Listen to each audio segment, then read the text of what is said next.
Hello কাছের মানুষ দূরের মানুষ সবাই কেমন আছো? আমি নীল লোহিত, ডেলিভারি বয়। আর আমি ফ্লিপকার্টে পার্সেল ডেলিভারি করি। রাস্তাঘাট থেকে ভাবছি এত লোকজন কম, লকডাউন কি আবার লেগে গেল? না, লকডাউন লাগে না, এখন বাজছে সকাল 4:45। আর এই সাত সকালে সপরিবার মিলে চলে এলাম কাটোয়া স্টেশনে। এবার আমাকে স্টেশনে দেখে তোমরা বলবা কি দাদা, গরমের ছুটি কাটাতে চলে নাকি পরিবার নিয়ে? না মানে চাঁদ, আমি কোথাও যেছি না, আমি স্টেশন ছাড়তে এলাম আমাদেরকে।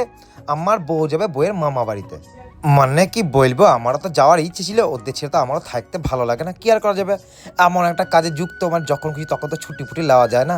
আর আজকে ওদেরকে স্টেশন ছাড়তে এসে একটা ছোট্ট জিনিস উপলব্ধি করলাম, যে টাটা বাই বাই জানানোটার মধ্যেও কিছুটা বেদনাদায়ক আছে, যেটা আমি এখন হালকা হালকা ফিল করছি। কি আর করা যাবে, কর্ম তো করতে হবে, যা আছে কপালে এই ছেঁড়া কাতা বগলে, এটাই আমি বলি। আর সকালবেলা অফিসে দেখছি কোনো পঙ্গপাল আজকে অফিস আসে নাই। মানে আজকে আমি তাড়াতাড়ি এলাম নাকি ছেলে পেলে সব দেরিতেই আসে?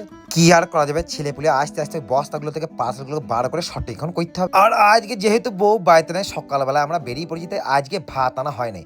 আজকে বাবারে বহুদিন পর আজকে তেলে ভাজার দোকানে গেলাম, আর এইটা থেকে দুটো করে নান পরোটা নিলাম। মানে বহুদিন পর খেয়েছি আর কি, কি বলবো, জানি গরমের মধ্যে এইসব খাওয়া ভালো না, কিন্তু বাবার ওই চোখের লালসা আর জিভের স্বাদ, মানে কি বলবো, সামলাতে পারলাম না। জানি গরমের মধ্যে তেলে ভাজা খেলে মানে পেট খারাপ হয়ে যাবে, মানে কোনো ব্যাপার নয়, মাঝে মধ্যে একবার দুবার খাওয়া যেতেই পারে। আর এমনিতে গ্রামে গঞ্জে কাজ করি, আশেপাশে ফাঁকা মাঠ, মানে কি বলবো, মানে চাঁদ হালকা পাতলা নিশ্চয় বুঝে গেছো। বুঝলে, নান পরোটাকে পেট গুড় গুড় করছে, ওপরে রোদ উঠে গেছে, এখনো একটা বছর ডেলিভারি করি না। ভিডিওটা এইখানে বন্ধ করছি, পরে আবার দেখা হবে।